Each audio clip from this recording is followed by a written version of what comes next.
UFC 302 is on our doorstep, and it's time for me to give my breakdown and predictions for every single fight on this card.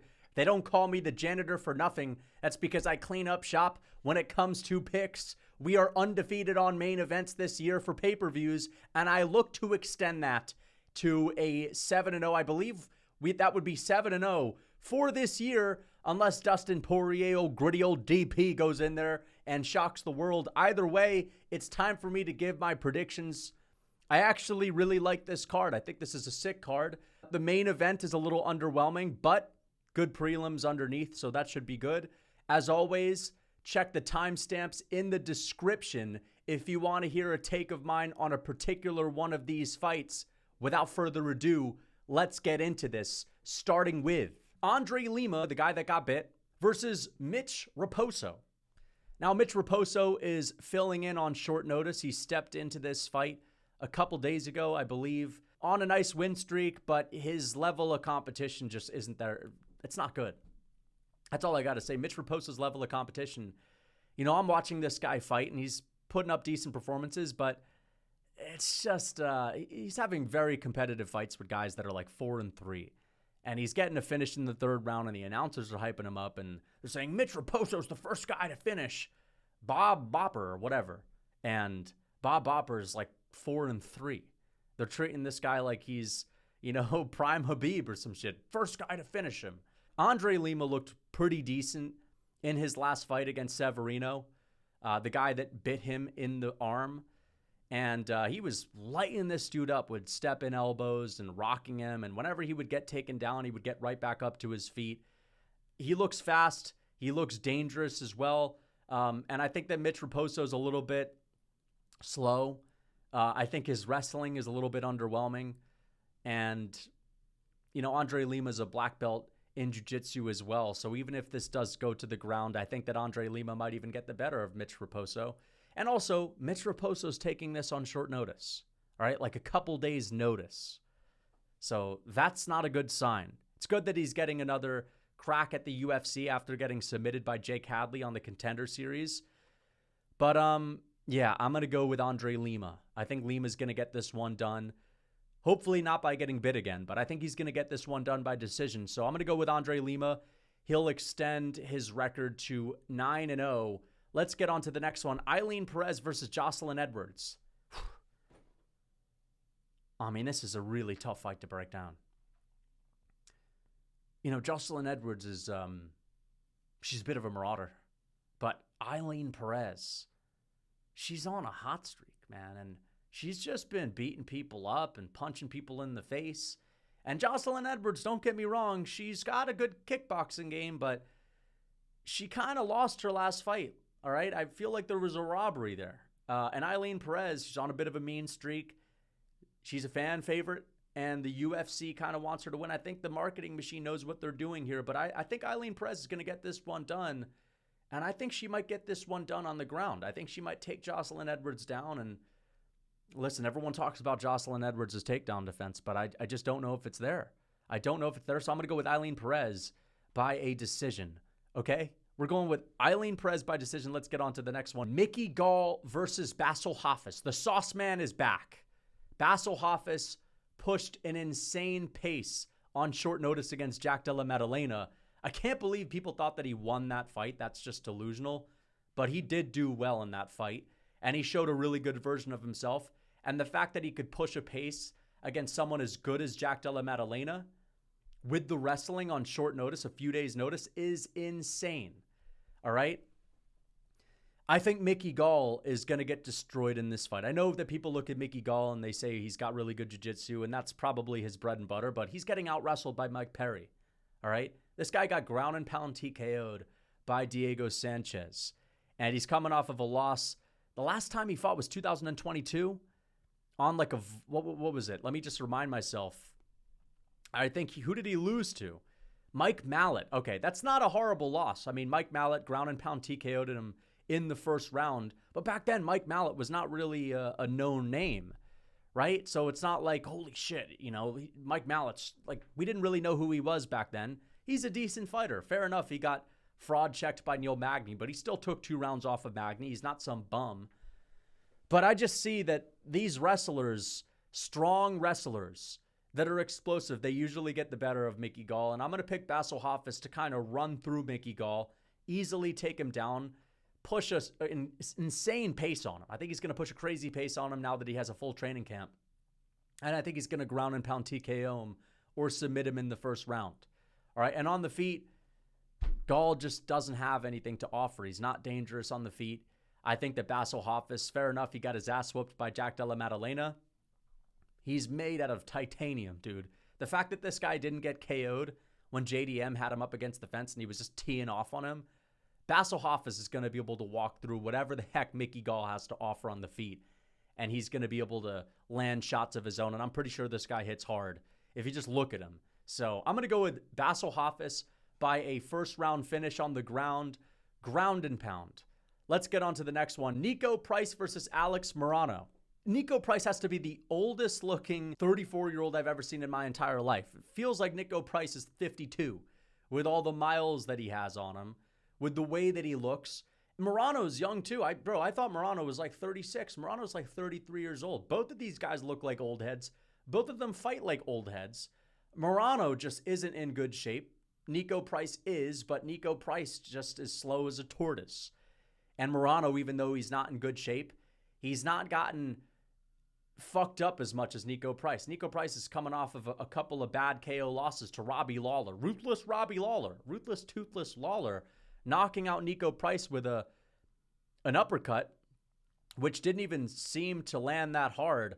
And then before that, he got finished by Phil Rowe in a good war. But, man, he's taken a lot of damage throughout his career.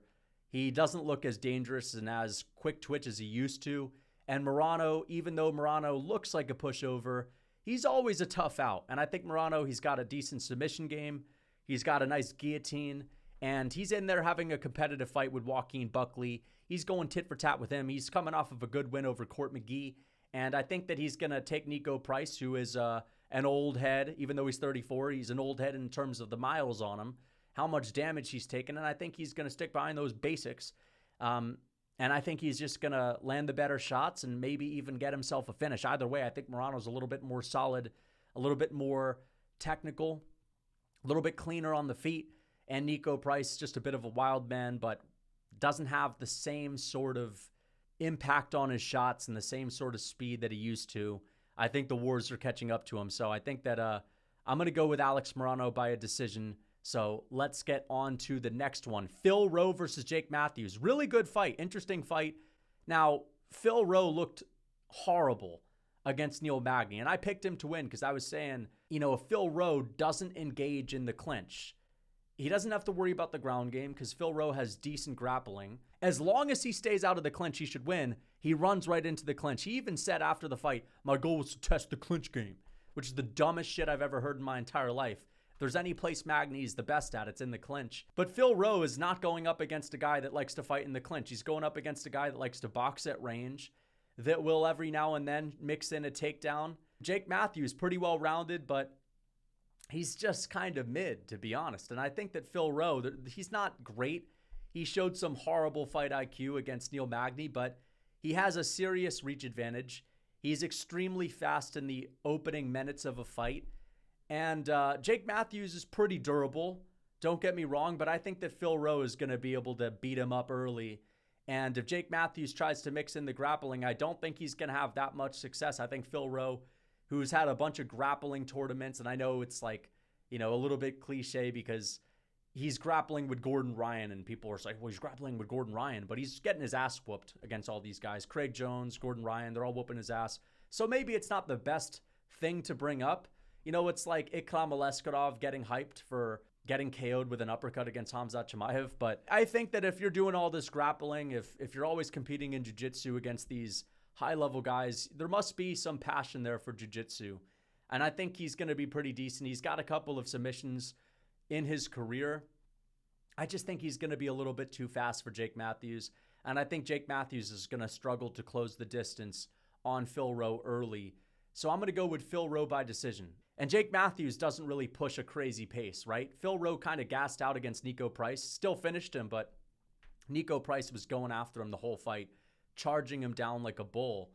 I don't think Jake Matthews is going to do that. I think he's going to fight at a range that Phil Rowe can comfortably strike at. Let's get on to the next one. Grant Dawson versus Joe Solecki. The missing link is back. I'm happy that the UFC was able to find Grant Dawson. He's been missing for 6 months, ever since he got KO'd by Bobby Green. And, you know, it honestly feels like this guy dropped off the face of the earth. All right? He may have had the biggest and fastest fall off I've ever seen.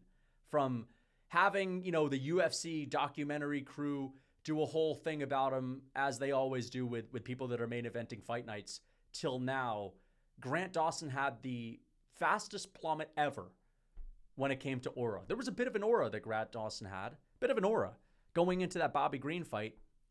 I mean, he deserved it too, and I'm still going to pick him to win this fight. I know I'm bullshitting around here, but I'm still picking Grant Dawson to beat Joe Solecki.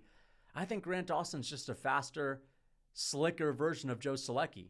All right. I think that Dawson has a better gas tank than Joe Solecki. I think his takedowns are way better than Joe Solecki. Joe Solecki is basically a slow tortoise version of Grant Dawson. He's a little bit bigger. He's a little bit stronger, but he's slow. And Dawson, if there's anything that he's good at, it's level changing incredibly quickly, getting to the legs incredibly quickly. And once he gets a fight to the ground, this guy will put a body lock on you faster than anyone in this division for the most part, right? And Grant Dawson has out-grappled some really good grapplers, and he's beat guys that Joe Solecki hasn't been able to beat. Dawson fought Jared Gordon. Solecki fought Jared Gordon. Solecki lost to Jared Gordon, couldn't really keep up with the pace. Dawson kind of broke Jared Gordon in the last round with the ferocious pace and crazy cardio that he had, and was able to submit him in like the last minute of their fight. That's what I like about Dawson. He's got hustle. He's got heart. Now, fair enough, he may have walked into that Bobby Green fight thinking shit was sweet, and this was like the old backyard brawls he had back in the day. And he kind of got shown what's up. He kind of got, you know, plastered and put on a t-shirt. But either way, Grant Dawson, he's going in there against a guy that's about a quarter of the speed of Bobby Green. Bobby Green's one of these old heads that's still super fast, and he's always been known for his speed anyway.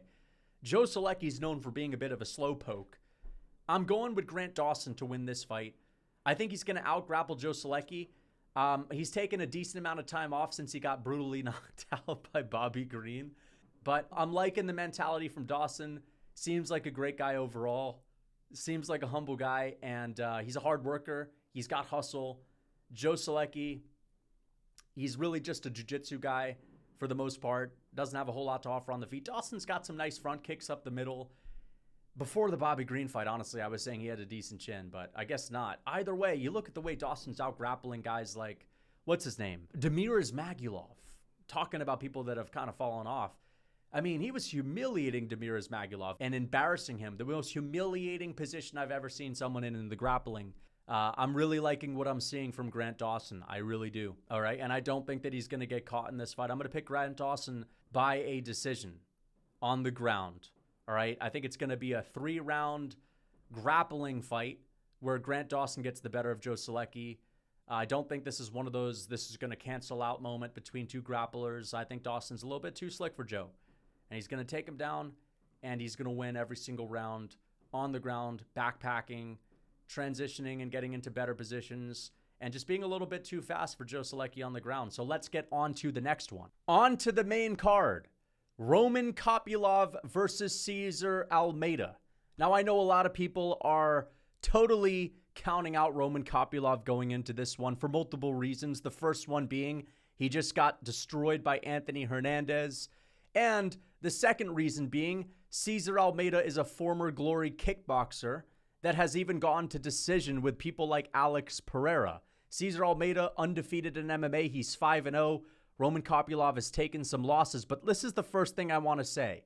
I don't give a crap if Roman Kopylov got submitted by Anthony Hernandez. That doesn't mean jack shit going into this matchup. The only thing it means to me is that Anthony Hernandez is extremely tough, durable, and has a freak-like gas tank. And people still don't understand how good Anthony Hernandez is, but somehow, some way, that means that his striking has been overrated for some time. Listen, I don't want to hear it. This is a totally different matchup. And I think that Roman Kopylov is going to finish Cesar Almeida in the second round with body shots, or I think he's going to beat him by decision. All right, that's my official prediction. I'm sticking with Roman Kopylov. I'm not just hopping off the bandwagon just because he just got fraud checked. I mean, at the end of the day, it was like a championship for dark horses between him and Hernandez. He came up short, but this is a striking-only battle. And I know Cesar Almeida has the Glory kickboxing background, but let me just say this. I've got a couple things to say about that. First off, not every single Glory kickboxer is just going to be the next Alex Pereira. Not every single one of these guys is going to be top 5. All right, a lot of people forget Gokhan Saki. When he came to the UFC, he had a lot of hype, and he got knocked the fuck out in his second ever fight against Khalil Roundtree, who doesn't have that same competitive kickboxing background. Glory kickboxing has a smaller talent pool than MMA. Not saying that, again, kickboxers in Glory kickboxing aren't, on average, better strikers than MMA fighters. They are, but let's not act like every single one of these dudes is just going to tear through every unranked fighter because of that Glory kickboxing background. I believe Roman Kopylov is a better striker than Cesar Almeida. I think he's faster than Cesar Almeida.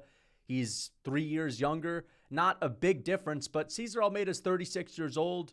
He's a Brazilian 36 years old, so that's, a little bit different. That means he's like 33, basically the same age as Roman Kopylov. But I'm picking Kopylov because I think that Kopylov is faster. I think he is a little bit more powerful. And Cesar Almeida, what I'm seeing from him, there's not a whole lot to take away from his last fight against Dylan Budka, where I did pick him to win by a TKO. That was just because his opponent sort of gassed out. He was a smudge grappler and just had no ability to finish the fight, nothing on the feet. Roman Kopylov's not gassing out early in this fight. Cesar Almeida's not pushing a grappling pace. It's going to be a comfortable stand-up battle for Kopylov. And I think that the body shots that this guy has are next level. I think he has some of the nastiest liver kicks. I think he's got some of the nastiest punches to the body. And I just haven't seen enough of Cesar Almeida in order for me to pick him. I've rewatched a couple of his Glory kickboxing fights. But, a lot of these guys that he's beating in MMA, for example, they're nowhere near the level of Roman Kopylov. And I believe that Kopylov will be able to finish him. And if he wants, I think he's going to be able to mix in the takedowns. Fair enough, he had no success in the grappling against Anthony Hernandez, but you're not supposed to if you're Roman Kopylov. Like, who expected him to have any success in the grappling other than maybe stuffing a few takedowns? Kopylov's been working on his takedown defense on his wrestling for years. Okay, he didn't prove it that well against one of the best grapplers in the entire fucking sport. I think he might even be able to mix in takedowns in this fight as well, because again, this guy's been living in Makhachkala, Dagestan, Russia. He's moved there years ago. I think that he even has that option. So I think he's the more well-rounded fighter. I think he's faster on the feet, and I think the body kicks and the body shots are going to make a big difference. Cesar Almeida has some good kicks, but I'm not going to fall into the hype just because he's a Glory kickboxer. I'll pick him over someone that's sort of a mid-tier striker every single time, but this early on in his MMA career, I'm going to go with the safer pick, which is Roman Kopylov. I'm picking him again by a body shot TKO in the second round or a decision. Let's get on to the next one. On to the next one, Randy Brown versus Zaleski dos Santos. Now, this is a tricky one because I think that Randy Brown is chinny, but I also think that Zaleski dos Santos is a little bit plottier than he used to be, a little bit slower than he used to be, and he's coming off of a decent performance against Rinat Fakhretdinov, where he battled back to a draw after getting 10-8'd in the first round.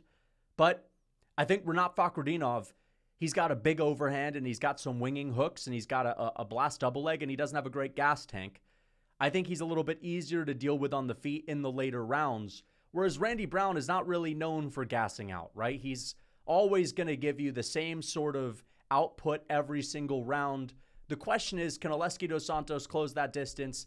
And can he knock out Randy Brown while Randy Brown's out there pit-patting around for points and pop-shotting? And my answer to that is probably not, because I think that Randy Brown is hitting his prime.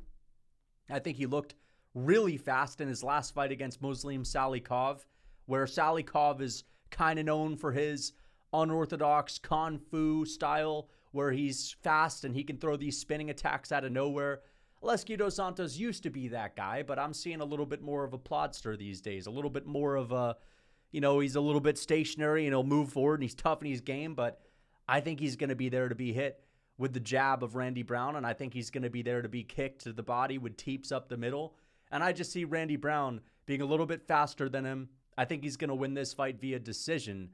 It's possible that Oleksiejczuk dos Santos can catch him, and if he can land a good hard shot on Randy Brown, I think he can knock him out. But I think it's going to be a bit of a pop shot and decision victory for Randy Brown. Hopefully a finish, because that's the only way his fights can be entertaining. But expect a lot of teeps up the middle. Expect a lot of oblique kicks. High output decision victory for Randy Brown in this one, with the speed and the reach advantage being utilized to the fullest. Let's get on to the next one. Kevin Holland versus Michal Oleksiejczuk. So let's think about this, because this is always the first thing that I'm going to bring up in these sort of matchups.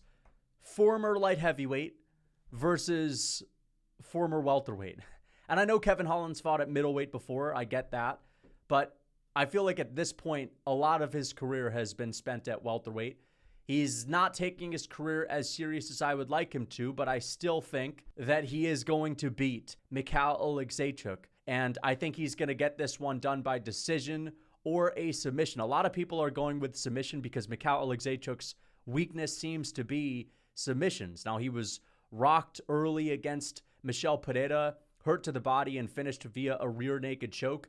But outside of that, he's also been choked out when he's not getting rocked early. He's not getting hurt to the body early, and he got finished in that way against Cal Baralho. I do think that Cal Baralho is a much better grappler than Kevin Holland, and I do think that Michel Pereira is a much more powerful version of Kevin Holland. But I think that his submission game is very similar. Michel Pereira has that, snatch your neck out of nowhere. He can mix in the grappling with the the striking with the submission game really well and effortlessly. And I could see Kevin Holland snatching up the neck of Michal Oleksiejczuk in a scramble, in some sort of a sloppy exchange on the feet. Maybe Kevin Holland catches him with a long, rangy shot. And I think Holland's going to have a serious reach advantage in this fight and a speed advantage in this fight. And I think that that's going to give him a lot of success. The speed advantage coming from his time spent at welterweight. And Michal Oleksiejczuk, he's tough. Don't get me wrong. He's really tough. And I actually picked him to beat Michel Pereira, which seems crazy in hindsight. But that's because of how tough he was. That's because he was giving high-level strikers like Dustin Jacoby pretty close fights. Michal was going out there and giving some of the most hard-headed, decent strikers really close and tough fights. We saw him finish Chidi Njokuani as well. Just weathered the storm early on and was able to break him. But I don't think Kevin Holland is going to get broke. He seems to be one of the most durable fighters in the UFC. I've never seen him get rocked, although he did once with a headbutt, so there's that, but it wasn't like a legal move. I think Kevin Holland's going to showcase that lighter man skill. I think Kevin Holland is going to showcase the difference between a guy that can fight at welterweight and a guy that can fight at light heavyweight. Because Michal Oleksiejczuk, he should be fighting at welterweight, arguably. Even for middleweight, he's not a big guy. So I think that he's probably going to lose this one. I think that Kevin Holland's going to be a little bit too slick for him. And I don't think that Michal Oleksiejczuk's tough man pressure, where he's just able to take all of his opponent's shots like they're nothing and he's able to break them, I don't think he's breaking Kevin Holland. And I don't think he's got the speed and the unorthodox. He is a little bit unorthodox. He has that big, ugly style. He's kind of like Jan Blachowicz. He's got that big, ugly style with his hands. I just don't think that's going to work on Holland. I think that works on these slower light heavyweights, right? And it's not like his kicking game is that great. He's got heavy hands, Michal. He does have heavy hands. He's a little bit awkward. He's a little bit fast. He'll catch you off guard sometimes, but I still think Kevin Holland's going to be faster. And I think Kevin Holland's not going to break because he's super tough and he's got a granite chin. And Michal, man, we've said things like, man, this guy's so tough, but then he gets finished in a minute. Look for Kevin Holland to try to mince up this dude's body and try to get a submission in there. I think that's the way he can win this fight by a finish.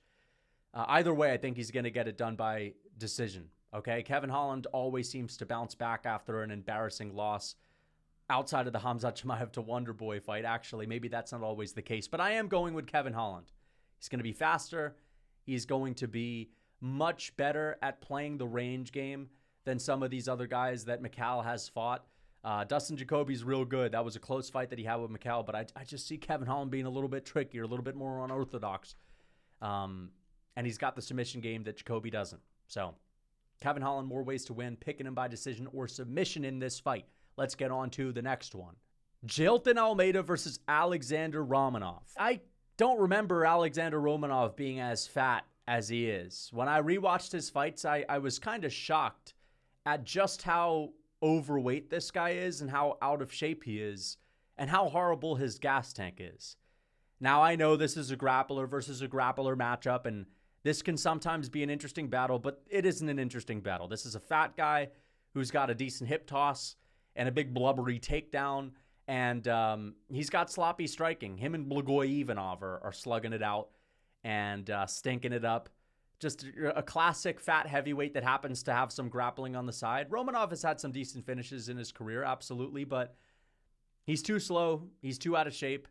I think Jailton Almeida is easily taking him down. His level change is very fast, and he's super strong in this division. Even if he doesn't get a finish over Romanov, which he probably will, he's easily beating him by decision, okay? Like, this dude, Romanov, just doesn't have great striking. And I cannot stress this enough. I mean, I thought Romanov was one of the leaner guys. Not leaner guys, but I thought Romanov was one of the more, serious heavyweights up until I rewatched his fights. I forgot how fat he was. Because you think about Romanov, you think about him hip-tossing people and hip-tossing his coach and stuff. And then you watch him fight, and he's just a walrus. So I think that Jailton Almeida is going to bulldoze him with a takedown double leg. First round, he's going to get into mount. He's going to unload it with ground and pound. And if Romanov... you know what? I'm picking Almeida by first or second round TKO on the ground. I think he's going to TKO him in mount because, a lot of us, we talk about the Derek Lewis fight. We talk about the Curtis Blades fight where Almeida couldn't really do anything with the grappling, but Lewis just has that ability to survive. He's got that ability to just get up to his feet. You just can't really TKO him on the ground. I don't know what it is about Derek Lewis, but he's always been a bit of a weird guy in that sense. You know Derek Lewis. I mean, he does a whole bunch of tomfoolery. He'll gas out in the second round, but gain his gas tank back in the fifth. It makes no sense. And then you have a guy like Curtis Blades. It was ragdolling Curtis Blades, and Curtis Blades did a really good job of staying up against the fence and not giving up horrible positions. But Blades is still a totally different type of heavyweight than Romanov, who at the end of the day is just fat. Okay, so I am picking Jailton Almeida. This is the guy that he gets a bounce back TKO against. So I think Almeida's getting it done by TKO. First round, double legging Alexander Romanov, getting into mount, elbows, ground and pound shots, hammer fists. First round TKO, and he's back in the mix. Let's book him to fight Cyril Gahn next if he gets this one done. But let's get on to the next one. Big Paulo Costa versus Sean Strickland. I'm going with Big Paulo Costa. I'm going with Costa. I think he's just very dangerous, and I think that the power of Costa is going to be a real issue. I'm joking, of course. Listen, guys, this is the thing, man. This is the thing. All right, here's the thing. I know Sean Strickland always says that, but literally, here's the thing. People forget, man, Sean Strickland and his defense. It doesn't matter if you're pressuring him, all right? Even when he's being pressured by Dricus du Plessis, even when he's being pressured by guys like Jared Cannonier. By the way, both of these guys have way longer reaches than Paulo Costa, and they're more powerful than Paulo Costa. Let's just get that out of the way. But even when he's facing people that put him on the back foot, because that's the whole thing, right? That's the big argument. People that put pressure on him tend to do better. And that's true. They tend to have more success. Even they swing and miss way more than 50% of the time. Like, they usually still miss all of their strikes. And if Sean Strickland is deflecting the unorthodox Captain Underpants fully extended punches of Dricus du Plessis, who has a longer reach than Paulo Costa, who hits harder than Paulo Costa, who can also mix in the takedowns and mix in the kicks to the body, if I'm seeing Sean Strickland deflect most of those punches and still look to be phenomenal with his defense, I don't think that Paulo Costa, who for the most part is a boxer. I know people talk about this guy's kicks, this guy's body kicks, like he's Yair Rodriguez. It's such a whole load of shit. No one really talks about him like he's Yair, but people say the body kicks. of Paulo Costa. He's got decent kicks, but come on. Let's get serious for a second. Sean Strickland's defense is going to be on point, as it always is. Paulo Costa, he still doesn't have the best technical boxing. Like, he's still not this guy with super slick combinations. He's an oaf. He barges forward and he tees off with big hooks and wants to get you into the phone booth, and that's the one place where Strickland doesn't exchange. He gets into boxing range, but he won't let you into the phone booth. He's so good at deflecting shots off of his forearms and rolling with them with the Philly shell as well. I just don't see Costa barreling through him, okay? And I don't see him finishing him. If Dricus doesn't, if Cannonier doesn't, if Izzy doesn't, like, Costa's not finishing him unless he gets a fluke. I'm sorry, I'm just going to say it, all right? Costa's going to need a freaking moment like MVP had in front of Lima back in the day where he got uppercutted after falling. I'm not saying he needs to slip on a banana peel. I'm not saying this. I'm saying that's the way he finishes them. I'm sorry, but Strickland's defense is too good. And Strickland's cardio is insane too. He's going to be able to push a pace in this fight. I'm not worried about Costa gassing out. I'm not worried about Costa like just totally gassing out and getting finished. Like, his gas tank is actually pretty decent. He seemed to be in phenomenal shape against Robert Whittaker. He was able to go tooth and nail with Whittaker up until the final bell. But again, I talked about this in my individual breakdown because some people might be saying, well, what about his performance against Whittaker? He had a razor close fight. You said Whittaker was going to school him. Whittaker's whole game plan in that fight was to stand his ground and trade in the pocket and brawl. Like, that was pretty much Whittaker's game plan. The only time he deviated from that was in the second round where he started to get some movement in. He started to, bounce around a little bit on the outside, be a little bit lighter on his feet, and he was already tired by then. And he went back to the whole brawling thing in the third round too. And Whittaker's boxing is really good, but that wasn't the best version of Robert Whittaker. It was a really good version of Paulo Costa. But that's Whittaker with a shorter reach than Sean Strickland, with worse defense than Sean Strickland. Same amount of power pretty much. I mean, I don't think Strickland's going to beat the fuck out of Costa and like knock him out or anything, but I just see Sean Strickland jabbing him up, making a miss, and kind of busting up his face like he did to Duplessis. It's just Costa's not going to be shooting as many takedowns, and he's not going to have as much success offensively like Duplessis did. And I think that Strickland's going to win a 49-46, 50-45 decision victory. I think it's going to be pretty clear. And I think this is going to be his Holloway-Kattar moment where I'm not talking about having that level of dominance and that level of output necessarily, but I'm talking about losing a close decision in a title fight that a lot of people believe that he won, kind of being overlooked in a sense to some degree. Most people picked Max against Calvin Kattar, of course, but there were some rumblings of Kattar's got that boxing, and Kattar, he's got the Max is struggling with Volk. I think Kattar could box with him. He's a much better boxer than Ortega. Might be better than Volk. He might be the best boxer in that division. People find out, right? And I think that people are starting to lean towards Costa a little bit because of the pressure. Because, of course, we know Strickland doesn't do as well when he's under pressure and he's on the back foot. But I think he's about to show us the difference between Paulo Costa and Dricus Du Plessis. Again, Duplessis is undefeated in the UFC, man. Costa's taken a shitload of L's. And I'm not saying, like, he's taking L's, you can't win this. It's just, he's not on Strickland's level. You're about to find out. So I'm going with Sean Strickland 50-45, winning this with a jab, a teep, and some insanely good defense. I think Costa's going to have a really good showing in the early rounds, but I think in the fourth and fifth, because this is a 5-round fight, I think Strickland's really going to take over and start beating up Paulo Costa and running away with the scorecard. So let's get on to the next one. Islam Makhachev versus Dustin the Make-A-Wish Kid Poirier. I am going with Islam Makhachev by a first-round rear naked choke.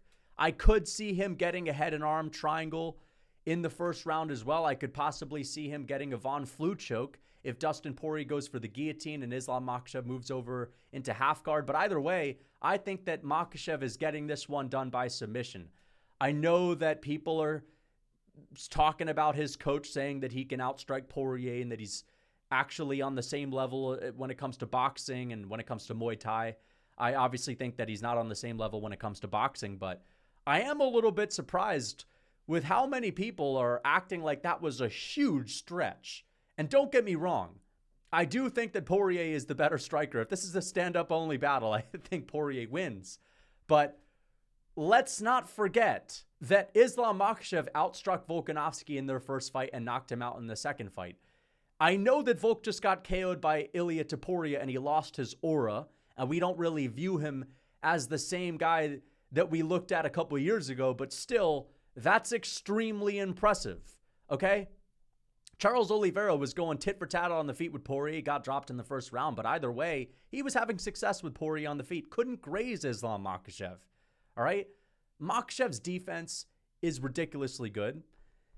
He doesn't get pressured that easily anymore because, of course, he can sting people with the left hand and he can clinch with people, and that's a way for him to not just get backed up against the fence, and he's also dangerous in the clinch, and he's got judo trips, he's got judo throws. Because of the threat of the takedown, his striking will open up for him, and I do think it is possible that he can knock Poirier out or at least stand with him. People are saying, please stand with Poirier, and that's the only way Poirier wins, of course, but they're saying it as if he has no chance. This crush never sucks on the feet. Like, people need to fucking remember this dude knocked out Volk and easily outstruck Charles and went tit for tat with Volk and slightly outstruck him in their first fight when Volk wasn't coming off of a, well, I mean, he knocked him out when he was coming off of a win. But you get my point. It's not that crazy to think that Makhachev will be competitive on the feet. I think his body kicks are going to be really good. I think his clinch striking is going to be really good. Look at Benoit Saint-Denis. He had a lot of success in the clinch with Dustin Poirier. And I think Makhachev is going to be a whole lot stronger than a staph-infected, antibiotics-ridden Benoit Saint-Denis. And I think that those judo trips are going to be even better than Benoit's. And I know Benoit wasn't really going for a whole lot of trips, but he has a high level of judo in his background. Makhachev's trips are going to be there, and that the hip tosses are going to be there. And I really do think that he's easily going to take down Poirier. I don't think he's going to be stupid in this fight. All right. I think that they're putting out a whole lot of stuff about the striking. Javier Mendez is talking about the striking. Fans are talking about the striking. Islam Makhachev's striking coach is talking about the striking. They're going to go in here with a smart game plan, I believe. All right. People know how dangerous Dustin Poirier is. Habib Nurmagomedov is in his corner. I don't think he's actually in his corner, but he's training with Makhachev up until the night of the fight pretty much. And that's someone to reel you in, to keep your head on straight. And I think Makhachev's team is smart enough to realize, listen, we can't give this guy a chance. The plan is to take him down. Dustin Poirier gets taken down at every single one of his fights when people try. And I think that Makhachev is probably the best grappler at lightweight, maybe the best grappler in the world. And I think he's going to choke Poirier out, all right? I know Poirier may have learned a few lessons against Oliveira, against Habib, but still, he's still getting taken down easily by these guys. And the most similar stylistic matchup he's faced since those losses has been in his last fight. Fair enough, but I think Poirier is going to get fucking squashed, okay? I think that Benoit Saint-Denis looked horrible for him that night, and he still took him down early. And I think that Makhachev's a whole lot better, and I think he's going to be a whole lot more defensively responsible on the feet and a lot better offensively too. It's going to be a nightmare for Dustin in there. It's going to be a big problem for DP. And although DP's gritty and he's tough and he's got power in his hands, and I think he could catch Makhachev with a big shot, with a big right hook, we're not in Peaches and Creamville. Okay, that guillotine probably isn't going to land. Airbud is not in the background shooting basketball and dunking. Okay, this is the tip of the hat moment. We got to enjoy this one. And honestly, I don't even think Dustin is going to retire. I actually think Dustin is going to come back in like 6 or 7 months. I think if Conor wins, there's an argument for the trilogy, or I should say the quadrilogy between these two. But I think Dustin's going to be back in there. I think a lot of fighters that retire in their mid-30s, they end up just coming right back 6-7 months later. I don't think this is it for Dustin Poirier. I just think this is it for his title hopes. But he's going to get crushed in this one. And yeah, he's going to put his gloves down, but I don't actually think he'll retire for good. So that's a silver lining. At least we'll see more Dustin Poirier striking battles. But he's going to get choked out in the first round. Makhachev takes him down, takes his back. Poirier always gives up his back, probably takes his neck home, and has his third title defense, ties the record with guys like Khabib and the other all-time greats at lightweight. One more title defense against Arman Tsarukyan, and we're looking at the lightweight GOAT. So that's it. I hope you guys enjoyed this video. Let me know what you think in the comments. Until next time.